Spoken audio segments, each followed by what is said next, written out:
ఈ వీడియోలో మనము యూపీఎస్సీ ర్యాంక్ వచ్చిన తర్వాత ఐఏఎస్ ఐపీఎస్ క్యాడర్ వస్తే ట్రైనింగ్ ఎలా ఉంటుంది, ఐఏఎస్ అయిన తర్వాత జీతం ఎలా ఉంటుంది, so expectations versus reality.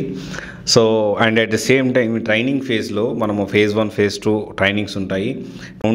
Foundation తర్వాత ఎగ్జామ్ పెడతారు, ఆ ఎగ్జామ్ క్వాలిఫై కావాలి. ట్రైనింగ్ అయిపోయిన తర్వాత మళ్ళీ ఎగ్జామ్ పెడతారు, ఆ ఎగ్జామ్ కూడా క్వాలిఫై కావాలి.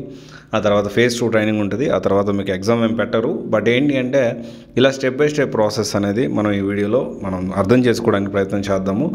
అండ్ అంటే చాలామంది అసలు ఎందుకు కష్టపడాలి అండ్ ఎందుకని ఐఏఎస్కి అంత క్రేజ్ ఉంది, కష్టపడి ర్యాంక్ సాధిస్తూ ఉంటారు, అసలు ఏంటి ఒక మోటివేషన్ అంటే మనకు వచ్చే బెనిఫిట్స్ ఏంటి ఒకవేళ ఐఏఎస్ అయితే, అండ్ అది డీటెయిల్గా మనం ఈ వీడియోలో మాట్లాడుకుందాము. అయితే ఫస్ట్ పాయింట్ ఏంటి అంటే 40,000 జీతం కోసమా ఇంత కష్టపడి ఐఏఎస్ అయ్యింది.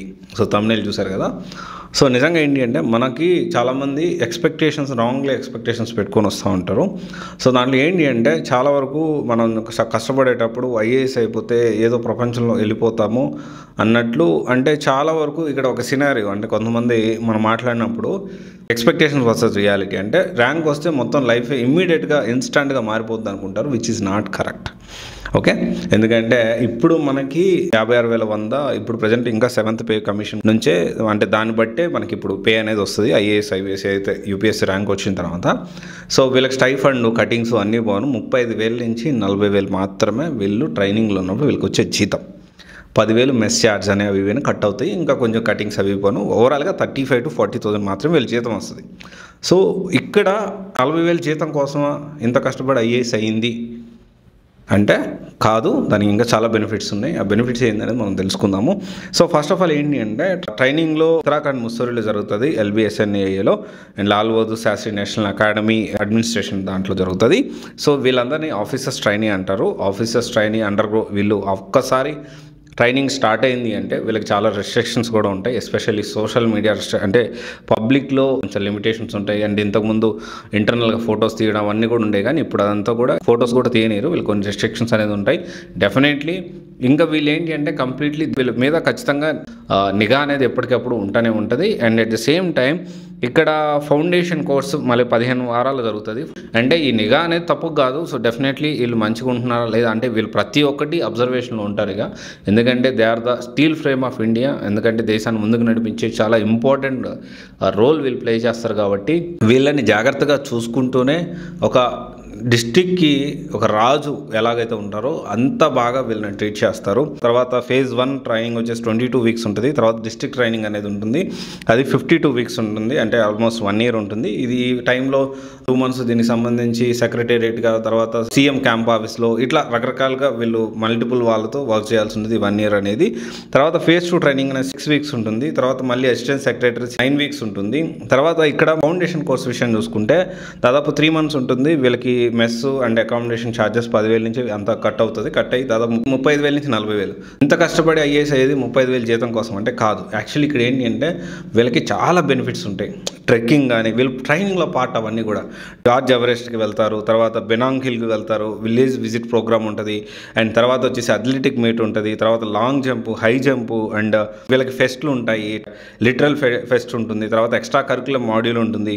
తర్వాత వచ్చేసి వీళ్ళకి ఇష్టమైన కొన్ని యాక్టివిటీస్ ఎంచుకోమంటారు, లైక్ కుకింగ్ కానీ, బేకింగ్ కానీ, హార్స్ రైడింగ్ కానీ, and English communication, painting, and దీనికి మ్యూజికల్ ఇన్స్ట్రుమెంటేషను, ఇవన్నీ కూడా వీళ్ళకి ఉంటాయి. దీంతోపాటు ఒక 14 clubs ఉంటాయి, 14 డిఫరెంట్ క్లబ్స్ ఉంటాయి. దాంతోపాటు ఇన్ఫర్మేషన్ అండ్ టెక్నాలజీకి సంబంధించి ఇలాగా మిడ్ టర్మ్ టెస్ట్ ఉంటుంది, అది కూడా క్వాలిఫై అయ్యాలి. తర్వాత ఫైనల్ డిసెంబర్లో ఉంటుంది. అండ్ దీంతోపాటు ఈ ఎగ్జామ్ విషయం చూసుకుంటే pubad, political concept and constitution of India, so దీని మీద ఎగ్జామ్స్ అయితే ఉంటుంది. ఇక్కడ ఏంటి అంటే ట్రైనింగ్ ప్రతి ఫేజ్లో కూడా నేనేం చెప్పదలుచుకున్నానంటే ఐఏఎస్ అవుతుంది ఈ 35,000 40,000 జీతం కోసం కాదు, కానీ వీళ్ళకి ఇచ్చే బెనిఫిట్స్, వీళ్ళకి ఇచ్చే బంగ్లా కానివ్వండి, వీళ్ళకి ఇచ్చే సౌకర్యాలు కానివ్వండి, వీళ్ళకి ఇచ్చే ట్రావెల్ అలవెన్స్ కానివ్వండి, సో ఎక్కడికి వెళ్ళినా వీళ్ళకి వచ్చే రెస్పెక్ట్ కానివ్వండి, హోదా కానివ్వండి, డెఫినెట్లీ వాళ్ళంతా కష్టపడి ఐఏఎస్ అయ్యింది అంటే వాళ్ళకి కావాల్సిన ప్రతి ఒక్కటి గవర్నమెంట్ చూసుకుంటుంది. ఈచ్ అండ్ ఎవ్రీథింగ్ చాలా టేక్ కేర్ చేస్తుంది వాళ్ళని, అండ్ చాలా బాగా చూసుకుంటారు. వాళ్ళకి ఇచ్చే బెనిఫిట్స్ మామూలుగా ఉండవు. అండ్ లైక్ వాళ్ళకి స్పెషల్ స్పెషల్గా వాళ్ళకి ప్రొటెక్షన్, ఐపీఎస్కి అయితే కాన్వాయ్ ఉంటుంది.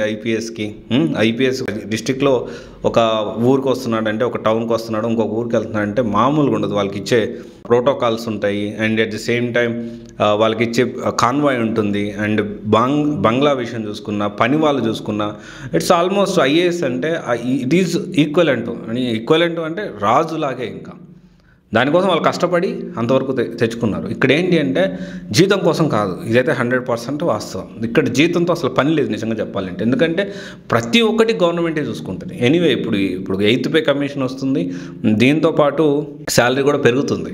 అండ్ చాలామంది ఐఏఎస్ అంటే యూపీఎస్సీకి ర్యాంక్ వచ్చిన తర్వాత ఐఏఎస్ వెంటనే అయితే మారదు, ఎందుకంటే ఇనిషియల్గా మనకి దాదాపు 24 months 25 months ట్రైనింగే ఉంటుంది. ఈ ట్రైనింగ్ టైంలో మనకు 40,000 ఉంటుంది. వీళ్ళకి ఇండియా టూర్ కూడా వేస్తారు. మళ్ళీ ఈ ట్రైనింగ్ టైంలోనే ఇండియాలో ఫేమస్ ప్లేసెస్, ఇండియన్ కల్చరల్ అసలు మల్టిపుల్ ఎలా ఉంటారు ఏంటి అని తెలుసుకోవడానికి వీళ్ళు దీనికి సంబంధించిన ఇండియా టూర్ కూడా as a part of training. తర్వాత పారాసైలింగ్ అని, రివర్ రాఫ్టింగ్ అని. సో ఇక్కడ ఏంటి అంటే మన లైఫ్ అనేది అసలు వాళ్ళు ఇచ్చే అంటే గవర్నమెంట్ ఇచ్చే బెనిఫిట్స్ అనేవి చాలా బాగుంటాయి. అండ్ డెఫినెట్లీ కోర్స్ కొంత పొలిటికల్ ప్రెషర్ ఉంటుంది. బట్ ఒకటే గుర్తుపెట్టుకోండి, ఇమ్మీడియట్గా ఐఏఎస్ యూపీఎస్సీ ర్యాంక్ వచ్చిన వెంటనే లైఫ్ అయితే మారిపోదు, కానీ డెఫినెట్లీ అంటే ఫినాన్షియల్గా లైఫ్ మారిపోదు, కానీ అంటే మంచి ఒక ఫెసిలిటీస్ బెనిఫిట్స్ పరంగా మాత్రం చాలా మారిపోతుంది. సో అందరూ గుర్తుపెట్టుకోండి, యూపీఎస్సీ ర్యాంక్ వచ్చినాక ఖచ్చితంగా లైఫ్ అనేది చాలా ఆహ్లాదంగా, అంటే ఈ ట్రైనింగ్ పీరియడ్ అనేది చాలా బాగుంటుంది. సో తర్వాత ఖచ్చితంగా పొలిటికల్ ప్రెజర్స్, రకరకాల ప్రెజర్స్, మనకు బాధ్యతలు ఎక్కువ ఉంటాయి కాబట్టి దానికి సంబంధించిన మళ్ళీ వన్స్ మనం జాబ్లోకి అంటే ఫుల్ టైం మనం స్టార్ట్ చేసినప్పుడు అసిస్టెంట్ డిస్ట్రిక్ట్ మ్యాజిస్ట్రేట్ కానీ డిఎం కానీ అయినప్పుడు సో డెఫినెట్లీ ప్రెజర్స్ ఉంటుంది, ఎందుకంటే రెస్పాన్సిబిలిటీస్ ఎక్కువ ఉంటాయి కాబట్టి. సో ఇది ఒకసారి ఆలోచించండి. ఎవరైనా యూపీఎస్సీ ప్రిపేర్ అయ్యేటప్పుడు మీరు డబ్బులు ఆశించి మాత్రం, అంటే డబ్బులు ఏదో వచ్చేస్తాయి నేనేదో సంపాదించేస్తాను విపరీతంగా అన్నట్లు కాదు, అలా కాకుండా ఒక మంచి లైఫ్ స్టైల్ అయితే మీకు ఏర్పడుతుంది, అదైతే పక్కా షూర్. దాంతోపాటు సమాజానికి, సొసైటీకి ఏదైనా చేయాలి అన్నట్లు మీరు ఆలోచించాలి. అండ్ చాలామంది ఈ ఐఏఎస్ ఐపీఎస్ల జీతాలతో ఏం పని అని అంటూ ఉన్నారు. ఇంకొక విషయం ఏంటి అంటే రిటైర్డ్ అయినా కానీ తప్పు చేస్తే ఇప్పుడున్న సిచ్యువేషన్లో ఒకవేళ మనం అనుకున్నట్టు ఏమన్నా అక్కడిక్కడ డబ్బులు తీసుకుందాము, ఏదో చేసేద్దామో అలా అనుకున్నా కానీ రిటైర్ అయిపోయిన తర్వాత కూడా మనల్ని తీసుకొచ్చి మనం తప్పు చేస్తే తీసుకొచ్చి కేసులు అవుతాయి. దానికి సంబంధించిన కోర్టులు కూడా దానికి సంబంధించిన దాన్ని చూసుకుంటూ ఉంటాయి. సో డెఫినెట్లీ ప్రాబ్లమ్స్ ఉంటాయి. సో ఓన్లీ జీతము, డబ్బులు దీని గురించి పక్కన పెడితే రెండు విషయాలు, లైఫ్ స్టైల్ మారుతుంది 100%. దాంతోపాటు సొసైటీకి మనం ఏదైనా చేయగలుగుతాం. ఈ 2 పాయింట్స్ని ఆలోచన పెట్టుకొని, అంతేగాని IAS grand entry, IPS grand entry అసలు వాస్తవానికి సోషల్ మీడియాలో ఉండడానికి కూడా according to UPS book rule ఇస్తారు. ఆ బుక్ రూల్ చదవాలి. నేను దాని గురించి వర్కౌట్ చేస్తాను. యూపీఎస్ బుక్ రూల్ ఎలా ఉంటుంది ట్రైనింగ్ తర్వాత, లేకపోతే వీళ్ళు వర్క్ చేసేటప్పుడు వీళ్ళకి బుక్ రూల్స్ ఏమేమి ఉంటాయి అనేది అది కూడా నేను త్వరలో మీకు అప్డేట్ చేస్తాను. డెఫినెట్లీ సోషల్ మీడియాలో అంత ఎక్కువగా వీళ్ళు అంటే ఉండడానికి అవకాశం లేదని నేను అనుకుంటున్నాను. అంటే అకార్డింగ్ టు యూపీఎస్సీ ఆప్షన్ లేదని నేను అనుకుంటున్నాను. నేను కూడా ఒకసారి క్రాస్ వెరిఫై చేసి మీకు కూడా అప్డేట్ చేస్తాను. నాకు తెలిసినంతవరకు అయితే వీళ్ళు సోషల్ మీడియాలో ఎలాంటి కమర్షియల్ యాక్టివిటీ, ఎస్పెషల్లీ కమర్షియల్గా యాక్టివిటీస్ అనేది చేయకూడదు వన్స్ యూపీఎస్సీ ర్యాంక్ వచ్చిన తర్వాత. కొంతమంది డబ్బులు తీసుకొని ఇన్స్టిట్యూట్కి సపోర్ట్ చేయడము లేకపోతే ఇలా కూడా చేస్తున్నారని కొంతమంది అంటున్నారు. మరి మన ప్రూఫ్ ఆఫ్ ఎవిడెన్స్ లేకపోతే దాని గురించి మనం ఏం మాట్లాడలేము. ఎనీవే దాని గురించి కూడా యూపీఎస్సీ బుక్ రూల్ ర్యాంక్ వచ్చిన తర్వాత ఎలా ఉంటుంది, ఆ బుక్ రూల్స్ ఏమేమి ఉంటాయి అనేది మనం ఖచ్చితంగా త్వరలో మీకు అప్డేట్ చేస్తాను. ఎందుకంటే ఈ IAS grand entry, IPS grand entry అని ఓవర్ హైపోతైజ్ అయిపోతుంది సోషల్ మీడియాలో. అలా కాకుండా సో డెఫినెట్లీ త్వరలో చాలా చేంజెస్ యూపీఎస్సీ తీసుకురాబోతుందని నాకు తెలిసింది. ఇది ఒకసారి ఆలోచించండి యూపీఎస్సీ ప్రిపేర్ అయ్యేవాళ్ళు. Thank you.